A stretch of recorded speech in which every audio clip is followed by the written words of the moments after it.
رفضت أوكرانيا اليوم الثلاثاء إنذارا أخيرا وجهته لها روسيا من أجل تسليم مدينة ماريوبل المحاصرة جنوب شرقي أوكرانيا، في حين قال الرئيس الشيشاني رمضان قاديروف قال إن القوات التابعة له تتقدم بنجاح من حي إلى آخر، مضيفا أن السيطرة على المدينة باتت قريبة.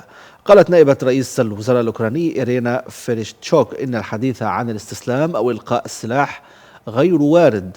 أضافت أنه تم إبلاغ ذلك للجانب الروسي، وكانت وزارة الدفاع الروسية دعت السلطات الأوكرانية إلى إلقاء أسلحتها وطالبت برد مكتوب على إنذارها، هذا قبل الساعة 5 من صباح أمس الاثنين، من أجل حماية السكان والبنية التحتية لمدينة ماريوبل.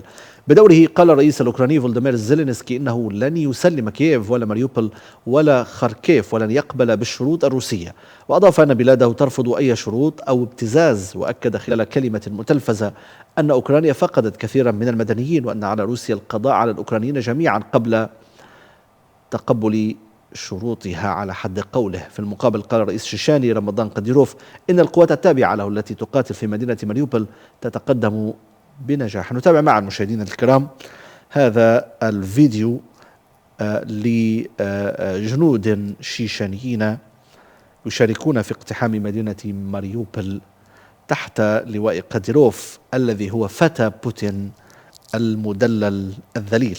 متابع.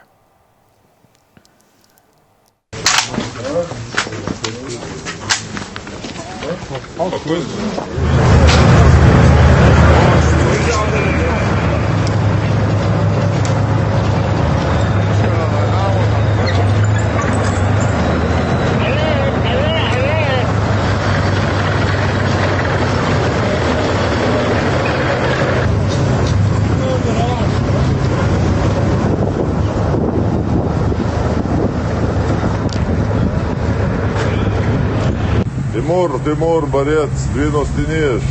Войдя, подтяги, раз, ты лыргаш, можешь лаваны, да? Аллах, БТР, шалая, сяд что-то говорит, раз. И вот с правой стороны лекала параллельно, К-55 говорит, да, полкапа почти 400 шагов, и один говорит. Все, дикерду. Далят тубуль, мосудар алш дойль, Ахмад сила, Аллаху Акбар. Амин, дерезул, Ахмад сила, Аллаху Акбар. Второй бит.